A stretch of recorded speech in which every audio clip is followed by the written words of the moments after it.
Hello बच्चों, welcome to एसएप institute. आज मैं आपके साथ लेकर आई हूँ कुछ क्वेश्चंस केमिकल बॉन्डिंग से। तो आज हम इनको प्रैक्टिस करने वाले हैं पीजीटी के लिए। अगर आप सभी इस एग्जाम्स की तैयारी कर रहे हैं तो ये वीडियो आपके लिए बहुत यूजफुल रहेगी। तो चलिए क्वेश्चन सॉल्व करते हैं। क्या क्या पूछे गए हैं, किस टाइप के क्वेश्चन आपके पीजीटी एग्जाम में आते हैं। चलिए स्टार्ट करते हैं पहले क्वेश्चन से। क्या पूछा गया है देखते हैं। The number of valence electron dots in Lewis structure indicate. किसकी बात कर रहा है? लुईस स्ट्रक्चर्स की बात कर रहा है। लुईस स्ट्रक्चर में जो बैलेंस इलेक्ट्रॉन्स डॉट्स होते हैं वो क्या है, कौन से इलेक्ट्रॉन्स होते हैं।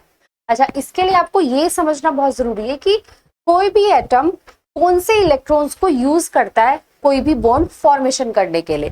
तो अगर आपके पास कोई भी एटम है, सपोज आपके पास ए और बी कोई एटम है, ए या आपके पास कोई एटम है, तो ये अपने कौन से इलेक्ट्रॉन्स को यूज करेगा एक केमिकल बॉन्ड बनाने के लिए।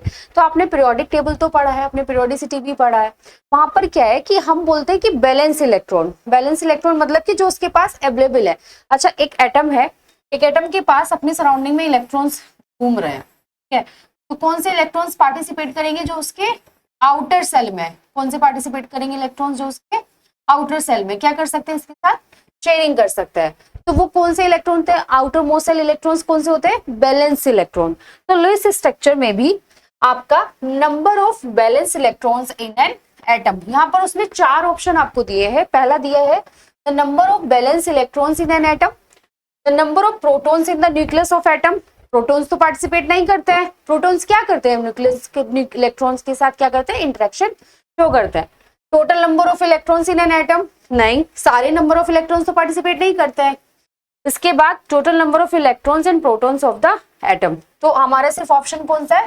Number of valence electron in an atom. Like example समझ लीजिए, सपोज आपके पास हाइड्रोजन है, तो हाइड्रोजन का एटॉमिक नंबर तो क्या होता है? सिर्फ 1 होता है। तो ये तो अपना वही इलेक्ट्रॉन शेयर करेगा, ठीक है।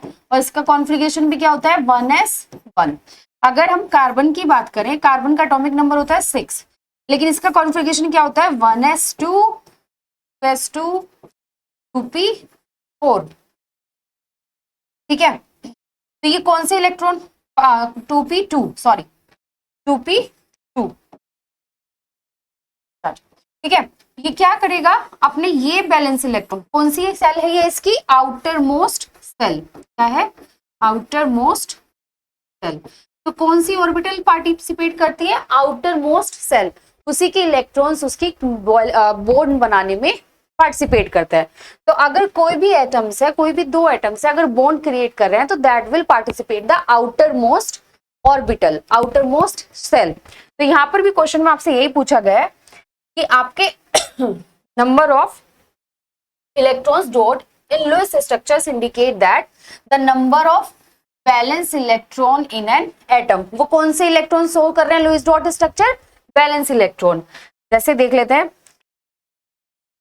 अगर आपको बनाना है किसका? CH4। आपके पास क्या एग्जांपल ले लेते हैं, CH4 क्या क्या बनाना है आपको? Lewis dot structure. तो इट्स वेरी सिंपल, आपको कुछ नहीं करना है, सीधे कार्बन बनाना है। कार्बन के पास कितने बैलेंस इलेक्ट्रॉन है बताइए? 4। आउटर मोस्ट में कितने इलेक्ट्रॉन्स है? 4। तो आप 4 डॉट लगा लीजिए। और अभी हमने बात की हाइड्रोजन के पास कितना है? 1 इलेक्ट्रॉन। तो एक हाइड्रोजन क्या करेगा? अपना एक ही इलेक्ट्रॉन इसके साथ शेयर करेगा, ठीक है। इस तरीके से कार्बन क्या बना लेगा? 4 बॉन्ड बना लेगा। And this representation is a Lewis dot structure. और इस तरीके से कार्बन के पास कितने हो जाएंगे? 8 इलेक्ट्रॉन्स। तो this is the Lewis dot structure of CH4। तो क्या बताता है? Number of valence electrons of that atom, that is called the Lewis dot structure, ठीक है। अगले क्वेश्चन में चलते हैं। क्या पूछा है? इस टाइप के आपसे बेसिक और सिंपल क्वेश्चंस आपसे पूछे जाएंगे। आपको घबराना बिल्कुल भी नहीं है, आपको अच्छे से पढ़ना है कि अगर मतलब आपको ये तो पता है कार्बन में कितने इलेक्ट्रॉन है, लेकिन आपको ये भी पता होना चाहिए कि वो इलेक्ट्रॉन किस ऑर्बिटल में है, वो ऑर्बिटल क्या कहलाती है, इस ऑर्बिटल का रोल क्या है, कैसे बॉन्ड में पार्टिसिपेट करेगी, कैसे केमिकल, कैसे रिएक्टिविटी शो करेंगे, कैसे ऑक्सीडेशन स्टेट शो करेंगे, और क्या प्रॉपर्टीज है जो इसके इन बैलेंस इलेक्ट्रॉन पर डिसाइडेड है, ठीक है। तो आपको खाली एक सिंबल याद नहीं करना है, सिंबल के साथ ही उसका एटॉमिक नंबर याद नहीं करना है, उसके बारे में अच्छे से पढ़ना है। तो अगर आपको और डिटेल में पढ़ना है तो आप हमारे एसएप इंस्टीट्यूट को ज्वाइन कर सकते हैं, क्लासेस भी ले सकते हैं। चलिए अगले क्वेश्चन पर चलते हैं। अगला क्वेश्चन पूछा गया है, the overall size of the atom which include its valence cell is a non bonded situation. उसने क्या बोला है, आपको क्या करना है, क्वेश्चन में ऐसे पॉइंट्स को पकड़ना जो इंपॉर्टेंट है। उसने क्या बोला, size of the atom which includes it's valence shell in non bonded situation. Non bonded situation में, अच्छा आप एक बात बताइए, आयनिक बॉन्ड कब बनता है, जब एक मेटल और एक नॉन मेटल दोनों के बीच में क्या बन रहा हो, बॉन्ड बन रहा हो। और आयनिक बॉन्ड बनता कब है, जब आयंस होते हैं, लाइक मेटल्स है पॉजिटिव चार्ज की फॉर्म में, नॉन मेटल्स है नेगेटिव चार्ज की फॉर्म में, then they will create the interaction and form a bond. That is the ionic bond, कि एक नॉन मेटल और एक मेटल के बीच में बॉन्ड बन रहा है। कोवेलेंट बॉन्ड कैसे बनता है, शेयरिंग, एक ने अपना इलेक्ट्रॉन दिया दूसरे ने अपना इलेक्ट्रॉन दिया, they make the bond, sharing. अगर इसको ऐसे समझे कि अगर आपके पास आयनिक बॉन्ड है, आयनिक बॉन्ड है that is a positive negative. अगर कोवेलेंट बॉन्ड है,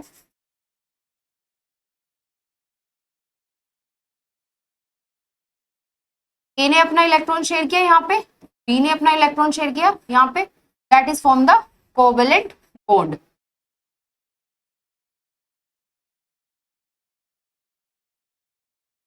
ठीक है, इसके बाद आता है वॉन्डरवाल।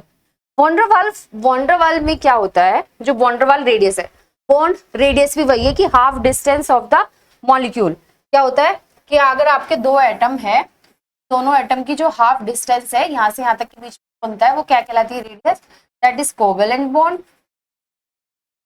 ऐसे ही अगर आप आयंस की देखेंगे, आयनिक की, ये आपका पॉजिटिव चार्ज वाला है, ये आपका नेगेटिव चार्ज वाला है, और इनके बीच में जो डिस्टेंस है that is ionic radius, half distance between the two molecules. लेकिन ऐसे ही कोवेलेंट की वॉन्डरवाल की बात की गई है, तो जो वॉन्डरवाल है वो नॉन बॉन्डेड सिचुएशन में है। क्यों, क्योंकि वॉन्डरवाल क्या एक फोर्स है कि मॉलिक्यूल से इनके बीच में आपस में एक फोर्स क्रिएट हो रहा है, एक इंटरेक्शन शो हो रहा है, बट वो क्या है, नॉन बॉन्डेड है, उनके बीच में कोई बॉन्ड नहीं बन रहा है। तो अगर आपसे पूछा जाए the overall size of the atom which include its valence shell in non bonded situation, that is represented by the van der Waals radius. वो वॉन्डरवाल रेडियस से रिप्रेजेंट किया जाएगा, ना ही वो आयनिक से किया जाएगा, ना ही वो कोवेलेंट बॉन्ड से या रेडियस से किया जाएगा। तो इस क्वेश्चन में आपसे ऐसे पूछा गया है। अगला क्वेश्चन देखते हैं, सेलेक्ट द इनकरेक्ट स्टेटमेंट। आपसे क्या पूछा है, इनकरेक्ट आपको स्टेटमेंट बताना है। Double bond is shorter than single bond, double bond is shorter than single bond, sigma bond is weaker than pi bond, double bond is stronger than hydrogen bond, covalent bond is stronger than hydrogen bond. तो hydrogen bond कब बनता है, आप बताइए, hydrogen bond किसके बीच में बनता है, इनके बीच में, जब आपका सपोज इस तरीके का को, आपका ये HF है, ये HF मॉलिक्यूल है, और एक ये HF मॉलिक्यूल है, ऐसे ही यहाँ पर आपका HF मॉलिक्यूल है, यहाँ पे आपका HF मॉलिक्यूल है।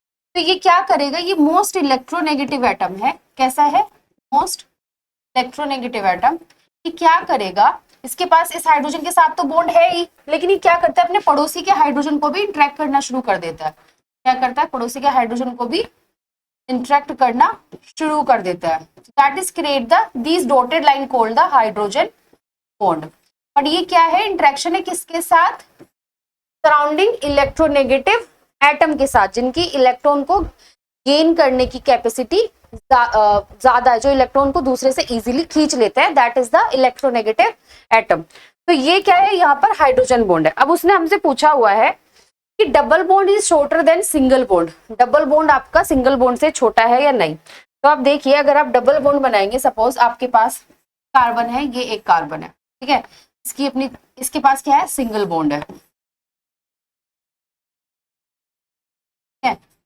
एक ये कार्बन है, ये कार्बन है, ये क्या है, डबल बॉन्ड कार्बन, और ये क्या है, ट्रिपल बॉन्ड कार्बन। तो अगर आप नॉर्मली देखेंगे, जितना ज्यादा नंबर ऑफ बॉन्ड फॉर्मेशन होगा, मॉलिक्यूल क्या करेगा, एक दूसरे के पास आना शुरू हो जाएगा। जितना ज्यादा बॉन्डिंग बनेगी, ऑर्बिटल्स जितनी ज्यादा इन्वॉल्व होंगी, मॉलिक्यूल उतना एक दूसरे एटम्स एक दूसरे के पास आते शुरू हो जाएंगे। जैसे ही वो आना शुरू होंगे तो डिस्टेंस क्या हो जाएगी, कम हो जाएगी, डिस्टेंस क्या हो जाएगी, शॉर्ट। जैसे ही इसकी दो ऑर्बिटल इसके साथ पार्टिसिपेट करेंगी तो एक दूसरे के और क्लोज आ जाएंगे। सिंगल में क्या रहेंगे, कम क्लोज रहेंगे, और ट्रिपल में और भी क्लोज आ जाएंगे। तो अगर शॉर्टर डिस्टेंस की बात करें तो डिस्टेंस किस में होगी, शॉर्टर सबसे कम किस में होगी, ट्रिपल बॉन्ड सी में, ठीक है। लेकिन उसने हमसे स्टेटमेंट में पूछा है कि double bond is shorter than single bond, ठीक है, double bond is shorter than single bond. उसने हमसे पूछा क्या, इनकरेक्ट स्टेटमेंट, तो ये तो ठीक बात है, सही है। Sigma bond is weaker then A pi bond. अच्छा, अब सिग्मा और पाई बॉन्ड की बात कर लेते हैं। सिग्मा बॉन्ड कैसे बनता है, सपोज आपके पास कार्बन की ऑर्बिटल्स हैं 4, ठीक है, ये हाइड्रोजन है, ये हाइड्रोजन की ऑर्बिटल है। अब ये क्या करती है, हेड टू हेड ओवरलैप। कैसे करती है, head to head overlap. Sigma bond कब बनता है, सिग्मा बॉन्ड कब बनता है, तो आपकी कैसी हो, हेड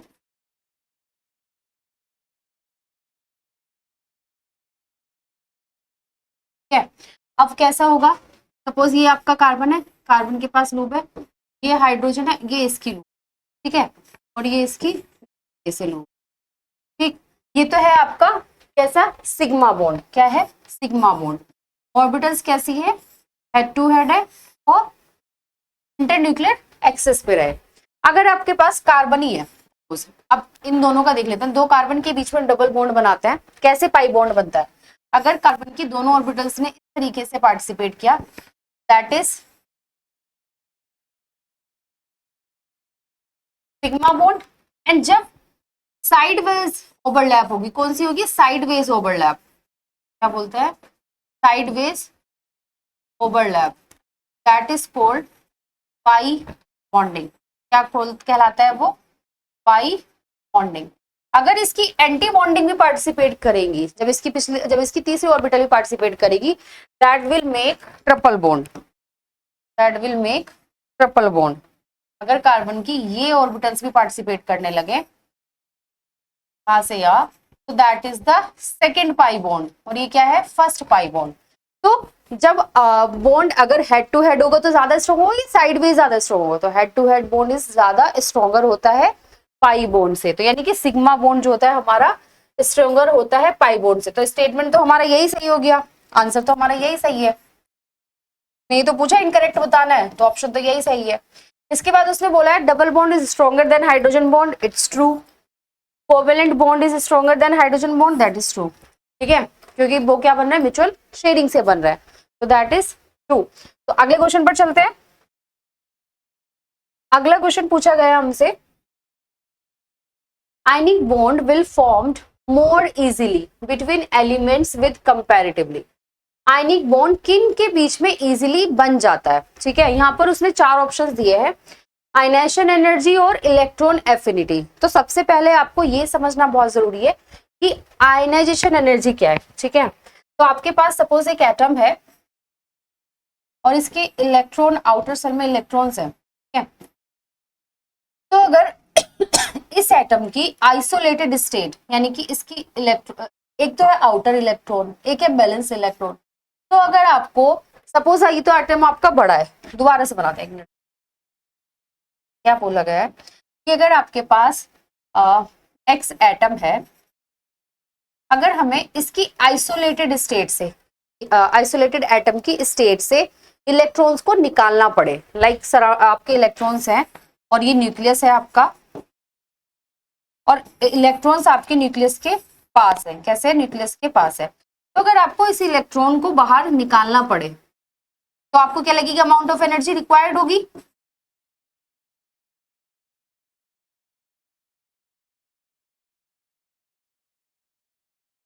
तो that is amount of energy called ionization energy. यानी कि किसी भी एटम को उसको पॉजिटिव बनाने के लिए, सपोज एक्स है तो एक्स में से एक्स इलेक्ट्रॉन निकालना है, तो पॉजिटिव बनाने के लिए जो अमाउंट ऑफ एनर्जी रिक्वायर्ड होगी, तो अमाउंट ऑफ एनर्जी रिक्वायर्ड होगी वो क्या कहलाती है, उस एटम की आयनाइजेशन एनर्जी कहलाती है।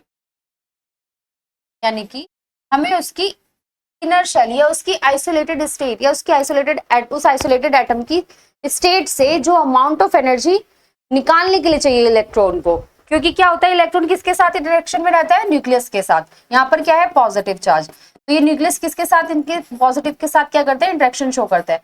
तो इनसे जब इलेक्ट्रॉन्स को निकालने के लिए जो अमाउंट ऑफ एनर्जी चाहिए that is the ionization energy. ठीक है, अब उसने हमसे पूछा क्या है, उसने बोला है कि आयनिक बॉन्ड बनाना है, तो किसके बीच में इजीली बन जाएगा। अब आप सोचिए आपके पास दो एटम्स है, आयनिक बॉन्ड बनता कब है, जब एक क्या हो आपका मेटल हो और एक क्या है वो आपका नॉन मेटल। ठीक है, नॉन मेटल क्या बनाएगा, आयनिक बॉन्ड। और ये कैसे बनते हैं कि किसमें, losing of electron, after losing of electrons, और ये आफ्टर गेनिंग।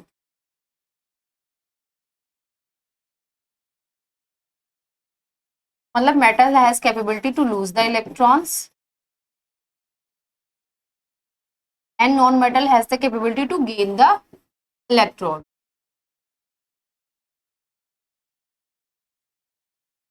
ठीक है, तो आयनिक बनेगा कब बॉन्ड, जब मेटल आपका नॉन मेटल होगा। अब आप सोच के देखिए कि अगर आपका मेटल है तो कौन सा मेटल इजीली पार्टिसिपेट कर पाएगा, वही मेटल इजीली पार्टिसिपेट कर पाएगा ना जिसमें से हम इलेक्ट्रॉन को इजीली निकाल दे।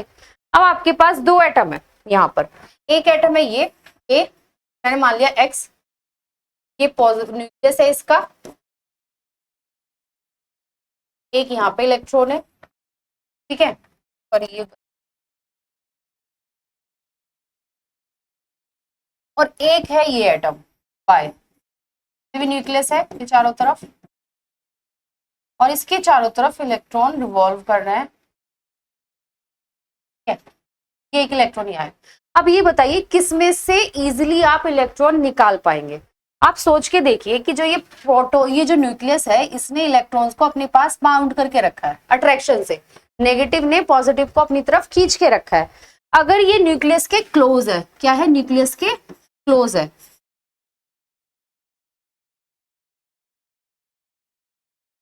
अगर ये न्यूक्लियस के क्लोज है तो कैसे हो जाएगा, हमें अमाउंट ऑफ एनर्जी ज्यादा लगेगी।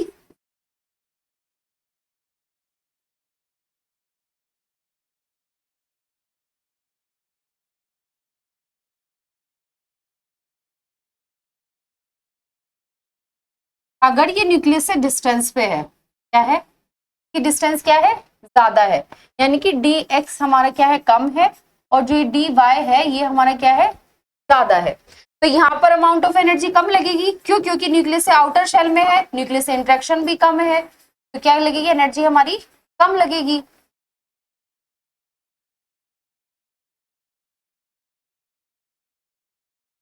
तो दैट इज इजीली कौन कर पाएगा, जिसके पास अमाउंट ऑफ एनर्जी कम लगेगी।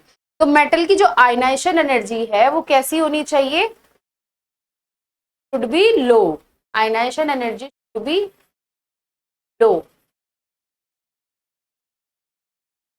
For ionic bond, for ionic bond. ठीक है, तो आपकी जो आयनाइजेशन एनर्जी है वो क्या होनी चाहिए, उसकी लो होनी चाहिए, और उसकी इलेक्ट्रॉन गेन एंथैल्पी इसके वाइस वर्सा, जैसे ही आपको इलेक्ट्रॉन गेन एंथैल्पी क्या है कि किसी भी एटम में इलेक्ट्रॉन को डालने के लिए जो अमाउंट ऑफ एनर्जी चाहिए, एक तो था इलेक्ट्रॉन को निकालने के लिए जो एनर्जी चाहिए, और एक है इलेक्ट्रॉन को उसके अंदर डालने के लिए जो अमाउंट ऑफ एनर्जी चाहिए, that is the electron affinity.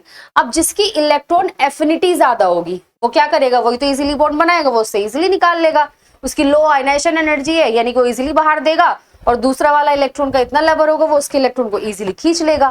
तो that is high electron affinity and low ionization energy, that is the make ionic bond will be more easily. ठीक है, तो इस टाइप के आपसे क्वेश्चंस पूछे जाएंगे, ये इंपॉर्टेंट क्वेश्चंस, और ये सब टॉपिक्स को डिटेल में पढ़ने के लिए आपको केमिस्ट्री को जानना होगा। अगर आपने थोड़ा भी बहुत थोड़े से आपने सिर्फ टर्म्स पढ़ी हैं और उसको समझा नहीं है तो that will not work for you. आपको क्या करना है, आपको कॉन्सेप्ट को पढ़ना है, कॉन्सेप्ट को पढ़ने के लिए आपको लेक्चर्स को थोड़ा पढ़ना जरूरी होगा, तो आप लेक्चर्स का बेसिक्स पढ़ लीजिए, उसके बाद आप क्वेश्चन सॉल्व कीजिए, आपको समझ में आ जाएगा। बहुत ज्यादा एडवांस आपसे नहीं पूछा जाता है, बेसिक्स ही पूछा जाता है, तो आपको लेक्चर्स के बेसिक्स आपको वहां पर सिर्फ पढ़ना है। चलिए अगले क्वेश्चन पर चलते हैं।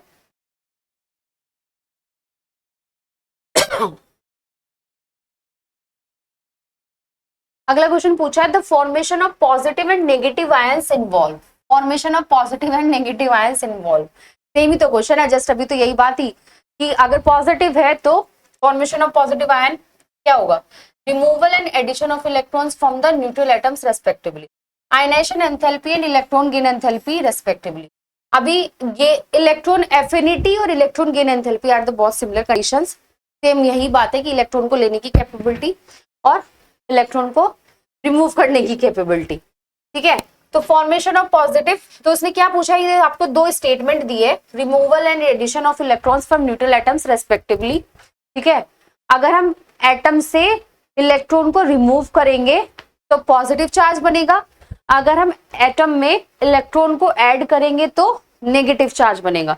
सपोज आपके पास कोई एटम है, लेट्स से एक्स है, इसमें आपने इलेक्ट्रॉन को ऐड किया, that is should be the negative atom, ठीक है। अगर आपके पास एटम है, इसमें से आपने इलेक्ट्रॉन को लूज किया, that should be the positive atoms.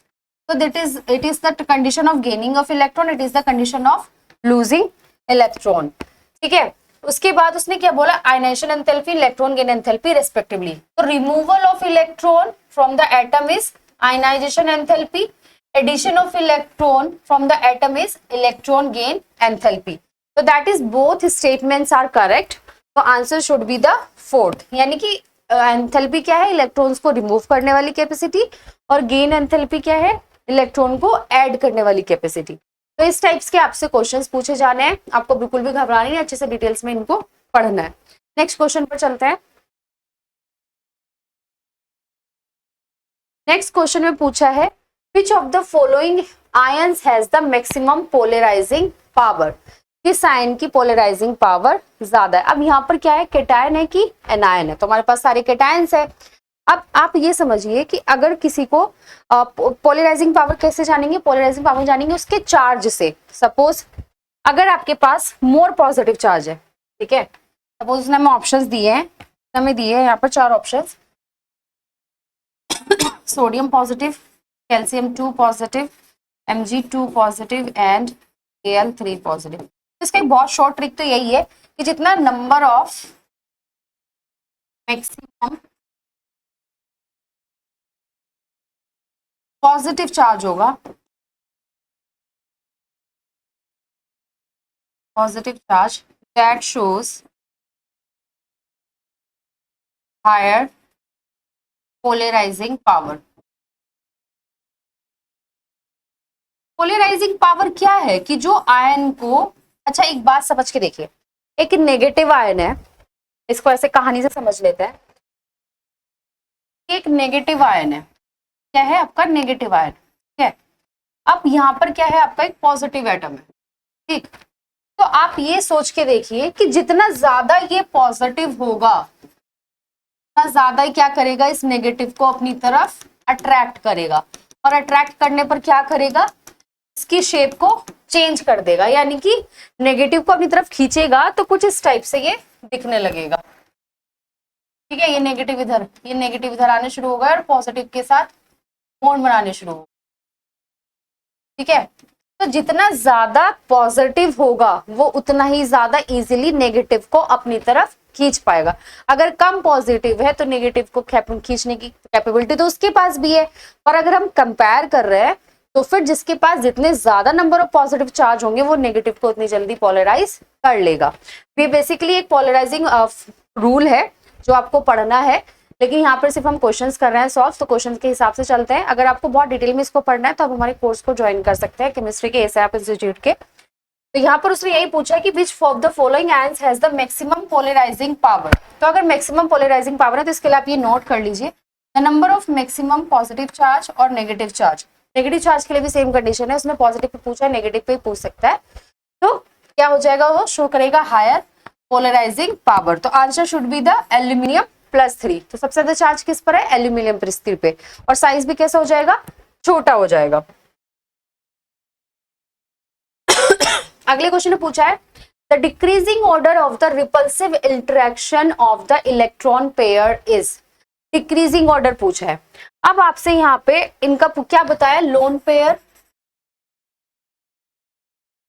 And bond pair, इनकी बात की है। ठीक है, हम एक CH4 एग्जांपल ले लेते हैं, बहुत सिंपल सा। इसमें तो एक ही सिर्फ खाली बॉन्ड पेयर और एक H2 वाटर का एग्जांपल ले लेते हैं समझने के लिए। तो जो हमारे पास वाटर है यानी कि H2O है, H2O में जो ऑक्सीजन है, ऑक्सीजन के पास बैलेंस इलेक्ट्रॉन है हमारे। सारी कहानी भाई बैलेंस इलेक्ट्रॉन पे है। अगर आपको पूरी केमिस्ट्री समझनी है, अगर आपको पूरी इनऑर्गेनिक केमिस्ट्री समझनी है, तो आपको कुछ नहीं समझ में आना चाहिए, आपको सबसे पहले ये समझ में आना जरूरी है किस एटम के पास कितने बैलेंस इलेक्ट्रॉन है और कौन से वो एटम से जो रिएक्ट करेंगे और क्या उनकी कैपेबिलिटीज है, क्या उनकी प्रॉपर्टीज है। तो जो हमारा ऑक्सीजन का बैलेंस इलेक्ट्रॉन है वो है कितना? 2s2 2p4। ठीक है, इसके पास कितने? 6, टोटल कितने हो गए? 2 + 4 6 इलेक्ट्रॉन्स। ठीक है, अब अगर हम इसका लुईस डॉट स्ट्रक्चर भी बना लें वाटर का, तो ये ऑक्सीजन है, इसके पास क्या है? 6 वैलेंस इलेक्ट्रॉन। ठीक, हाइड्रोजन के पास कितना होता है? सिर्फ एक होता है। तो एक हाइड्रोजन ने इसके साथ बॉन्ड बनाया, एक हाइड्रोजन इसके साथ बॉन्ड बनाया, तो हमारे पास ये और ये कौन से इलेक्ट्रॉन्स बचे? जिन्होंने बॉन्ड नहीं बचाया, जिन्होंने बॉन्ड नहीं बनाया, वो कितने हो गए? 2। एक ये पेयर हो गया और एक ये पेयर हो गया। तो बेसिकली H2O का स्ट्रक्चर जो होता है आपका ये होता है, और यहाँ पर क्या होते हैं आपके? लोन्स पेयर होता है। वैसे ही sp3 है क्योंकि यहाँ पे 2 लोन पेयर और 2 बॉन्ड पेयर है। तो these are the bond pairs and these are the lone pair. Lone pair मतलब जो अनशेयर्ड इलेक्ट्रॉन है। क्या है? Unshared electron.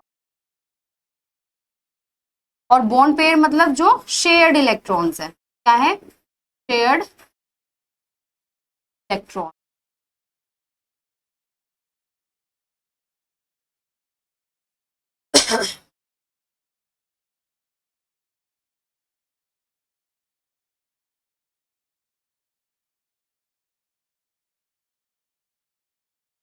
ठीक है, तो आपको ये ध्यान रखना है कि बॉन्ड पेयर और लोन पेयर कैसे होने चाहिए, अनशेयर्ड। अच्छा भाई बताइए, अब ये लोन पेयर है, नेगेटिव चार्ज, आप मान के चलिए नेगेटिव ही है। अगर आपके एटम के पास लोन पेयर्स हैं, तो लोन पेयर रिपल्शन साथ होगा कि बॉन्ड पेयर? बॉन्ड पेयर तो ऑलरेडी इंटरेक्शन में है। तो आपका जो लोन पेयर इंटरेक्शन होता है, ये क्या करता है? हिंड्रेंस क्रिएट करता है। क्या करता है? हिंड्रेंस। तो that is steric effect is more. तो यहाँ पर उसने हमसे यही पूछा है कि आपका जो रिपल्सिव इंटरेक्शन है, एक दूसरे से दूर भागने का, तो लोन पे क्या करेगा? भाई मेरी जगह है, मैं दूसरे को नहीं दूंगा, तुम दूसरा साइड से हटो। तो वो दूसरे लोन पेयर को क्या करेगा? दूसरी तरफ करना शुरू करेगा, आपस में एक दूसरे से टकराव करना शुरू कर देंगे। क्यों? क्योंकि वो अनपेड इलेक्ट्रॉन की इलेक्ट्रॉन डेंसिटी है। ठीक है, तो वो क्या करेंगे? तो जैसे ही वो अपने आप को एक दूसरे की तरफ करना चढ़ेंगे, तो सबसे ज्यादा किसमें हो जाएगा रिपल्शन? लोन पेयर में, फिर लोन पेयर बॉन्ड पेयर में, फिर बॉन्ड पेयर में। तो सबसे कम रिपल्शन किस में रहेगा? बॉन्ड पेयर में। तो सबसे ज्यादा यहाँ पर क्या होगा? सबसे कम रिपल्शन होगा। ये क्या है? Bond pair. ये क्या है? Bond pair lone pair. और ये क्या है आपका? Lone pair. ठीक है, तो आपका सबसे ज्यादा रिपल्शन किस में होगा? इसमें। ये नंबर 1 पे आ जाएगा, ये नंबर 2 पे, और ये नंबर। ठीक है, तो आपको इस तरीके के क्वेश्चंस यहाँ पर सॉल्व करने हैं। इसलिए इसका ऑप्शन क्या बन जाएगा? ए। ठीक, तो आपको बस ऐसे अगर क्वेश्चंस है तो आपको ये पता होना चाहिए कि लोन पेयर कौन से हैं। तो लोन पेयर वो है जो अनशेयर्ड इलेक्ट्रॉन्स है किसी एटम के पास, और बॉन्ड पेयर वो है जो शेयर्ड इलेक्ट्रॉन्स है, जो बॉन्ड बना चुके हैं। अगले क्वेश्चन पर चलते हैं। अगला क्वेश्चन पूछा गया है the vacant anti bonding molecular orbital is known as. किसी भी एटम की जो खाली ऑर्बिटल है, एक्चुअली क्या होता है? एटॉमिक मॉलिक्यूलर ऑर्बिटल थ्योरी के हिसाब से, जहां मॉलिक्यूलर ऑर्बिटल थ्योरी के हिसाब से एमओटी ने कहा कि जितनी बॉन्डिंग ऑर्बिटल्स होंगी उतनी ही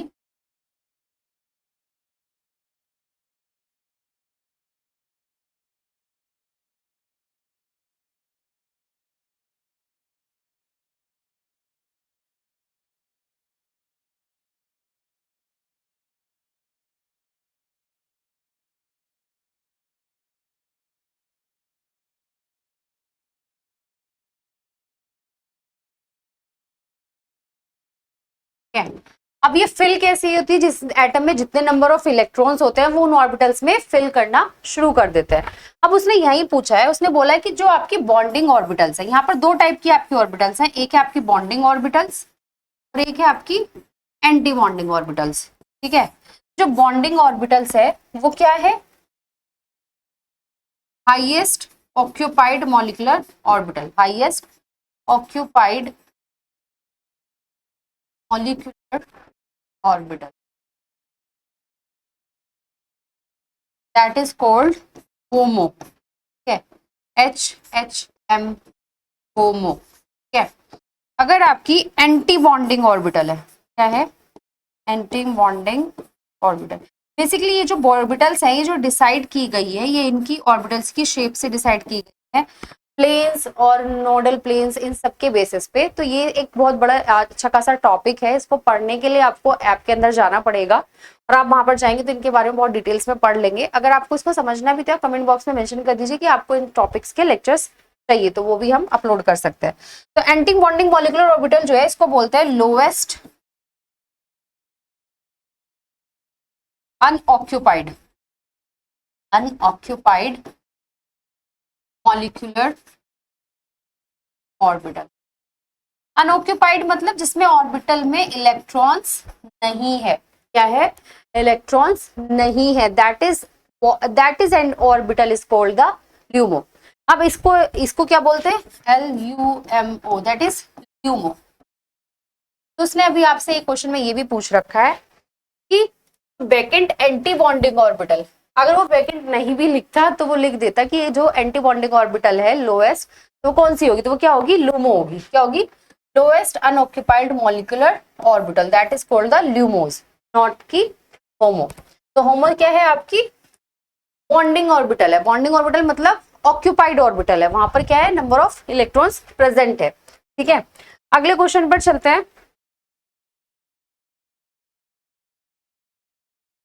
BBT theory is based on, BBT theory balance orbital, जो BBT थ्योरी है, balance bonding theory, balance bonding theory basically atoms के स्ट्रक्चर को डिफाइन करती है, उनकी ज्योमेट्री को डिफाइन करती है, उनकी ऑर्बिटल्स की शेप्स को डिफाइन करती है कि कैसे एटम्स की ऑर्बिटल्स पार्टिसिपेट करती है और बॉन्ड फॉर्मेशन करती है। तो basically knowledge of atomic orbitals, electronic configuration of electrons, that is true. Overlap criteria and hybridization of atomic orbital, that is also true. The principle of variations and superpositions, superpositions means कि कौन सा atom किस positions पर जाकर लाई करेगा। अगर हम बात करें PCl2 sorry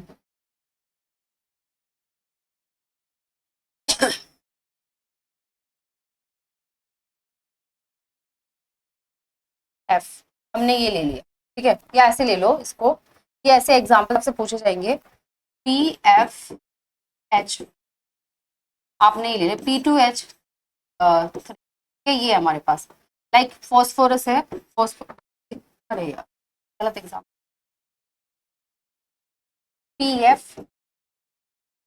sorry PCl5 example ले लेते हैं, क्या, PCl5, ठीक है, आपको PCl5 है, PCl5 में क्या है, क्लोरीन हमारा क्या है, इलेक्ट्रोनेगेटिव एटम है। ठीक, अब आपको क्या करना है, अगर आप PCl5 का स्ट्रक्चर बनाओगे तो वो इस टाइप से आपको दिखेगा,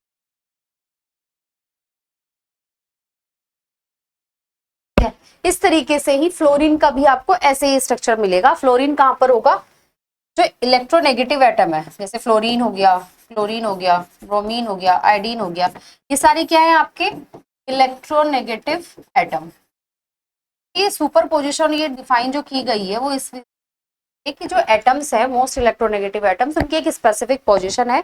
अगर वहां पर एक इलेक्ट्रोनेगेटिव एटम है, एक नॉन इलेक्ट्रोनेगेटिव एटम है, तो वो एटम किस पोजीशन पर जाकर इससे स्टेबल ज्यादा होगा, that is defined by the valence bond theory. ठीक है, तो ये सब बातें बैलेंस बॉन्ड थ्योरी में की गई है। तो बेसिकली यहाँ पर उसने हमसे पूछा है कि क्या कहते हैं, प्रिंसिपल ऑफ वेरिएशन और superposition is also the right, तो दैट इज आंसर, कि चारों स्टेटमेंट हमारी क्या है, सही है, all over the above.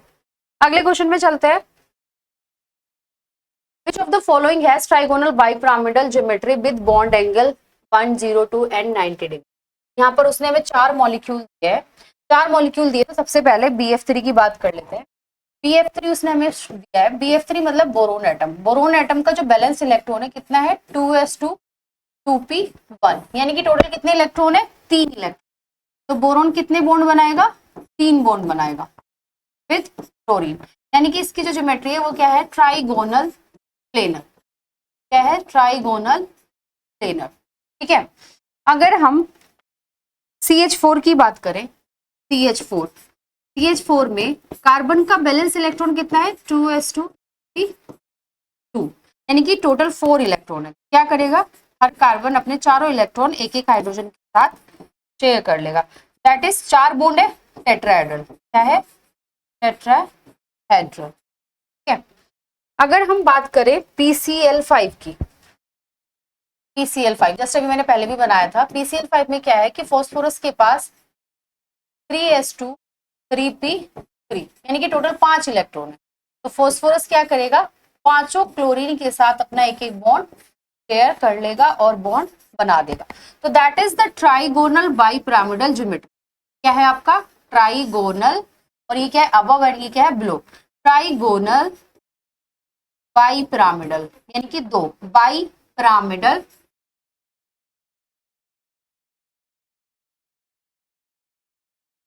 Geometry, ठीक है। तो ये जो एंगल्स है इनका कितना हो जाएगा 120 डिग्री, और ये कितना हो जाएगा 90 डिग्री। तो यहाँ पर 2 टाइप के एंगल शो करते हैं। और अगर आप इसमें देखेंगे तो टेट्राहेड्रल में कितना होता है 109 डिग्री 0.5 मिनट, ठीक है। इसमें कितना होता है 120 डिग्री, ठीक। उसने क्या दिया SF6। अगर हम SF6 भी बना लेते हैं, SF6, तो SF सल्फर किसकी फैमिली है ऑक्सीजन की फैमिली है। तो कितना हो जाएगा 3s2 3p4, तो यानी कि टोटल कितने 6 इलेक्ट्रॉन है। सारे फ्लोरीन क्या करेंगे सल्फर के साथ बॉन्ड बना लेंगे, अपना एक एक सिंगल इलेक्ट्रॉन देके बॉन्ड बना लेंगे। That is the octahedral, octahedral geometry, ठीक है। और यहाँ पर बॉन्ड एंगल क्या रहेगा 90 डिग्री, ठीक। तो बेसिकली उसने जो हमसे पूछा है वो उसने हमसे पूछा है कि जिसका 90 और 120 डिग्री एंगल है। तो that is called the trigonal bipyramidal, यानी कि PCl5। तो उसने क्या पूछा है कि which one of the following has the trigonal bipyramidal geometry with bond angle of 120 and 90 degree. तो अगर आपको ज्योमेट्री समझनी है, आपको जानना है कि कैसे किस एटम की हम ज्योमेट्री को डिफाइन करते हैं, तो आप हमारे ASAP इंस्टीट्यूट को ज्वाइन कर सकते हैं। हमारी ऐप भी यहाँ पर मेंशन हो रही है, आप इसको इंस्टॉल कर सकते हैं। इंस्टॉल करके आप हमें व्हाट्सएप भी कर सकते हैं 81789556, ठीक है। तो चलिए अगले क्वेश्चन पर चलते हैं। Select the correct statement. BF3 and NH3 have the same dipole moment. कैसा है BF3 के पास 3 वैलेंस इलेक्ट्रॉन है, नाइट्रोजन के पास 5 वैलेंस इलेक्ट्रॉन है। How this can possible. अगर आप देखें BF3 में बोरोन हमारा सेंट्रल एटम है और बोरोन के पास 2s2 1 है, ठीक है। और तीनों ही इलेक्ट्रॉन पेयर हो चुके हैं किसके साथ फ्लोरीन के साथ।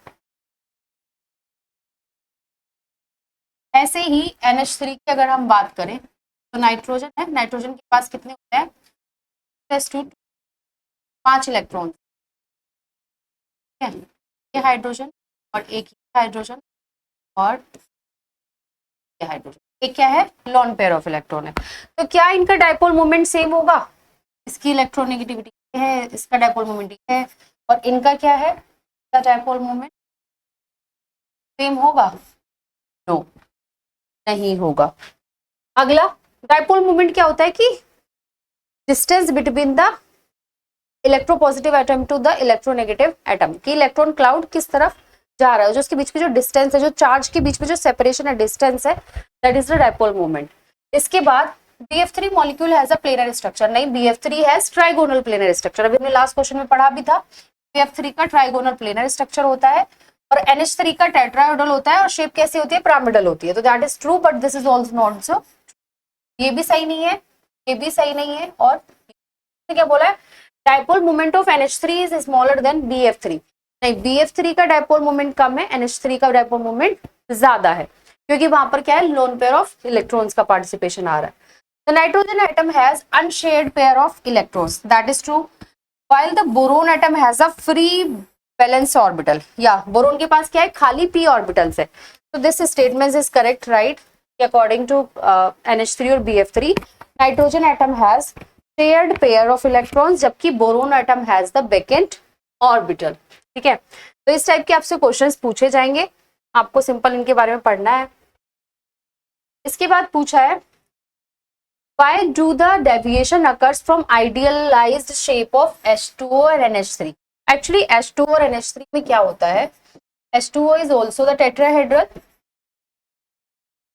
geometry are the same, both geometry is same, and NH3 also has the tetrahedral।